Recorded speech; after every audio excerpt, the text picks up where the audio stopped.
Vous écoutez Europe 1, il est 8h14. L'interview politique d'Europe 1, Jean-Pierre Elkabbach, vous recevez Tony Blair, ancien Premier ministre britannique. Messieurs, c'est à vous. Et toujours actif, soyez le bienvenu Tony Blair sur Europe 1 pour évoquer avec nous tous les sujets d'aujourd'hui et du passé, sans tabou comme d'habitude. Bonjour. Bonjour.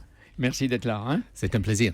Le Brexit, vous savez que ça nous concerne aussi. 2 mois après le vote, c'est encore, dans votre pays, chez vous, incertitude et confusion. Confusion. Oui, il y a des confusions parce qu'on ne sait pas exactement les termes de Brexit. Parce que nous avons fait quelque chose un peu bizarre avec le référendum, si vous voulez. Nous sommes d'accord avec un échange de maisons. C'est comme un échange de maisons.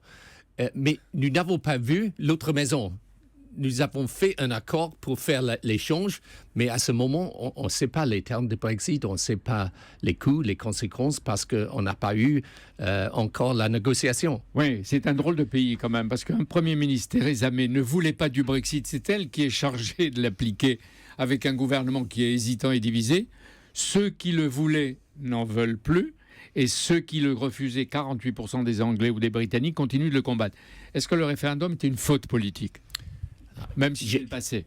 Je n'étais pas d'accord avec la question d'avoir un référendum parce que je crois que ce n'était pas nécessaire.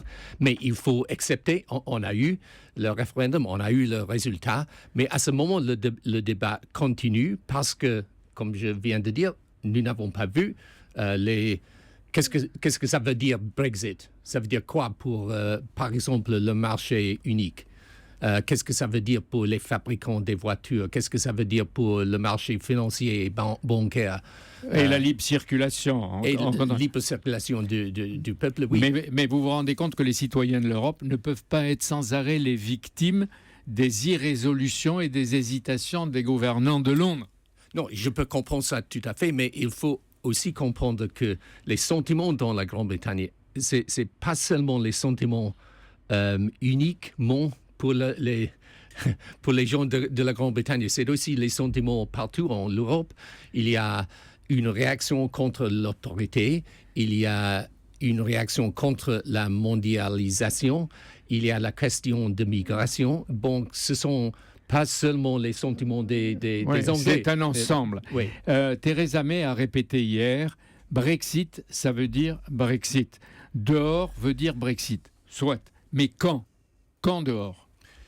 C'est pas certain à ce moment, parce qu'on a une période avant de lancer le processus de article 50, et je crois que ça peut durer 1 an, par exemple, bien sûr des mois, et puis on peut voir les principes de la négociation, si vous voulez. Donc, pour la Premier ministre britannique, c'est absolument clair parce que c'est nécessaire pour elle, pour l'unité du Parti conservateur, mais pour les autres, pour nous sommes libres d'avoir un débat. Vous pouvez dire ce que vous pensez. Oui, exactement. Vous dites qu'elle est les contraintes pour l'unité du Parti conservateur de dire ce qu'elle dit. Oui, et la presse de droite, qui est tout à fait contre, très hostile à l'Europe. Tony, le top départ, c'est l'article 50 du traité de Lisbonne, vous venez de dire, qui ouvrirait au maximum 2 ans de négociation. Elle dit qu'elle ne déclencherait le 50 que l'an prochain. C'est-à-dire qu'il faut attendre encore 3 ans? Peut-être, oui, mais il faut voir, parce que c'est pas certain à ce moment, et il y a aussi les opinions de nos partenaires en Europe. Et ils ont leur opinion. Est-ce que ça crée déjà des dégâts? Est-ce qu'il y a des premières conséquences que vous voyez pour l'économie, pour les finances, pour la vie de tous les jours des Anglais? Par exemple, la livre sterling s'effondre, on a perdu, je crois, 15%. Et ça, c'est quelque chose de réel. On peut voir les coûts. Mais aussi, je crois, il y aura des problèmes avec les investissements en Grande-Bretagne. C'est pas absolument clair à ce moment, mais il y aura un moment où on a la négociation, on peut voir les termes qu'on nous offre à part de le reste de l'Europe. Et puis, on peut dire, c'est une bonne idée, on peut voir peut-être c'est une mauvaise idée avec les grandes conséquences. Est-ce que ça veut dire que pour Tony Blair, l'opinion peut encore basculer et qu'on peut éviter la sortie de la Grande-Bretagne de l'Union européenne? On doit dire à ce moment, c'est pas probable. Aujourd'hui? Oui, aujourd'hui. Mais le débat, comme je viens de dire, continue et je crois que c'est possible, oui. Et pourquoi? Qui ont fait la règle qu'on doit arrêter le débat maintenant? Donc le débat continue et ça veut dire que le peuple anglais peut changer d'avis. Ouais. Oui, nous avons le droit. François Hollande vient de dire aux ambassadeurs de France, pour la France, tout doit être achevé d'ici 2019. Oui, et je peux comprendre ça parce que pour les Européennes, ils veulent une fin d'incertitude. Mais il faut voir ce que se passe dans les prochains mois. Oui. Parce qu'on peut voir... Et la question capitale, fondamentale, c'est la question du marché interne. Tony Blair, à Paris, vous allez rencontrer dans la journée Manuel Valls, Jean-Marc Ayrault, peut-être François Hollande. Il y a de nombreuses questions. On l'a vu, il y a de plus en plus de migrants, plus de 10 000 à Calais, qui veulent aller en Angleterre. En 2003, vous étiez Premier ministre quand ont été conclus les accords du Touquet. Pour beaucoup, ces accords sont jugés caducs, néfastes, et ils veulent renégocier avec Londres. Est-ce que vous êtes d'accord ? Moi, j'ai négocié cet accord avec Nicolas Sarkozy à l'époque. Et je crois que c'est un accord qui est dans les circonstances très, très difficiles, mais ça a marché parce qu'on a réglé la situation. Mais aujourd'hui, c'est difficile. Il faut avoir les négociations entre les Français et le gouvernement de la Grande-Bretagne. Vous seriez favorable à qu'on rediscute? Oui.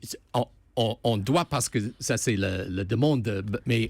On ne veut pas changer en Grande-Bretagne parce que ça mais nous nous, a on veut servi changer bien. Parce qu'il n'y a pas de raison que Calais serve de frontière, de barrage et de charge aux migrants qui sont attirés par votre pays. Et je peux comprendre tout à fait les sentiments de ceux qui habitent autour de Calais. Et puis ça, mais pour nous, c'est aussi une question absolument claire parce que nous avons fait cet accord avec beaucoup...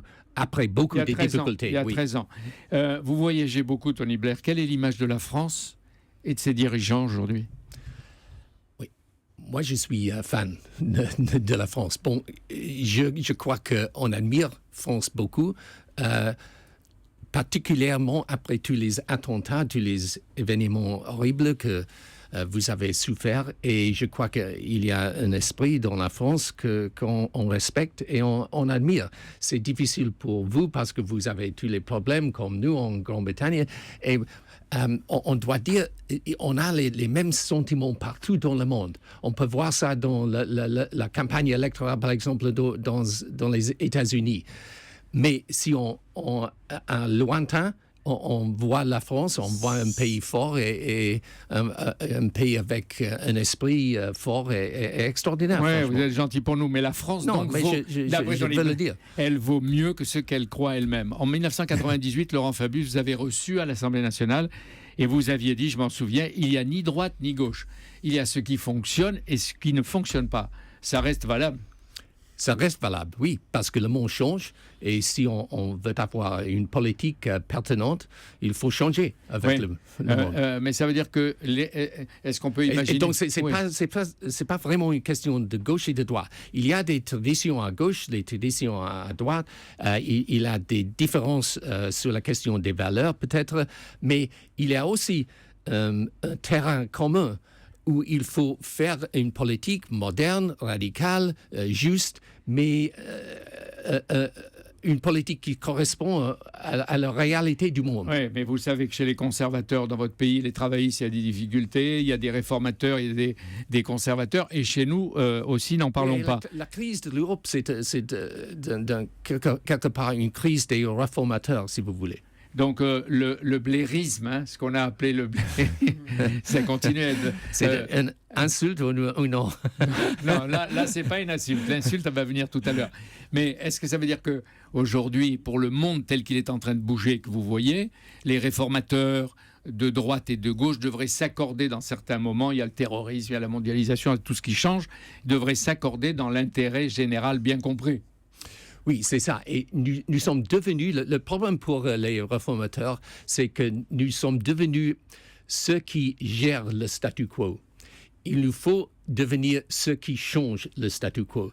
Il faut avoir une nouvelle politique radicale, efficace, moderne et juste. En France, qui est réformateur?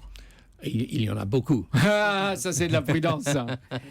Un moment désagréable en juillet pour vous et aussi pour nous, on a le souvenir. En juillet, la commission d'enquête sur la guerre en Irak a conclu au bout de 7 ans qu'en 2003, le Royaume-Uni, vous étiez Premier ministre, a participé à l'invasion d'un État souverain, que Saddam Hussein n'était pas une menace imminente, qu'il n'avait pas d'armes chimiques. Est-ce que vous avez cru George Bush ou vous saviez et vous avez menti? Non, j'ai cru, c'est certain, mais on peut continuer la dispute sur la question d'Irak, mais je crois maintenant, si on est contre, si on est en faveur de ce que nous avons fait, il faut établir très clairement que les racines, les origines du terrorisme qu'on voit, c'est un problème maintenant global. Ça a été déclenché par ces guerres d'Irak. Vous portez encore le poids de cette décision malheureuse. Vous n'avez pas des cauchemars de temps en temps? Non, mais c'est la position pour le leader. Il faut prendre les décisions. Et j'ai fait les décisions que j'ai pensé. C'était la bonne décision pour mon pays. Est-ce que vous en souffrez encore? Est-ce que chaque jour, vous avez dit que vous regrettiez, même si vous êtes responsable? C'est une responsabilité d'être un leader. Et si on veut la position de leader, il faut prendre les décisions. Et les décisions sont toujours très difficiles. Mais le leadership nous manque dans le monde. Mais est-ce que vous n'avez pas cru trop facilement Bush et son administration qui voulaient la guerre? Je crois que non, mais il y a des autres avec une autre opinion. Une question. Là, aux États-Unis, pour la Maison-Blanche, Hillary Clinton ou Donald Trump? Hillary est une amie de moi, donc c'est difficile pour moi à répondre, mais je crois que les mêmes éléments que nous avons discutés sur le sujet de la Grande-Bretagne, la France, de l'Europe, c'est les mêmes questions dans la politique. Direct. Plutôt Hillary Clinton. Non, je ne veux pas intervenir dans la politique américaine, mais je viens de dire Hillary et la amie. Dernière remarque, qu'est-ce qui reste? Est-ce qu'il y a encore une cause qui vous engage aujourd'hui, Tony Blair? Oui, absolument, pour renouveler la possibilité des progressistes, des réformateurs à saisir le terrain de la vie politique, parce que je crois qu'on a vraiment besoin d'une nouvelle politique qui peut unifier les pays et pas les diviser. Et en même temps, la paix au Proche-Orient. Merci d'être venu et d'avoir parlé comme d'habitude avec nous en français. D'être venu ce matin sur Europe 1. Demain, c'est Julien Drey qui sera votre invité, Jean-Pierre. Et il sait tout. Et j'allais dire qu'il sait tout et il dit presque tout, Julien Drey.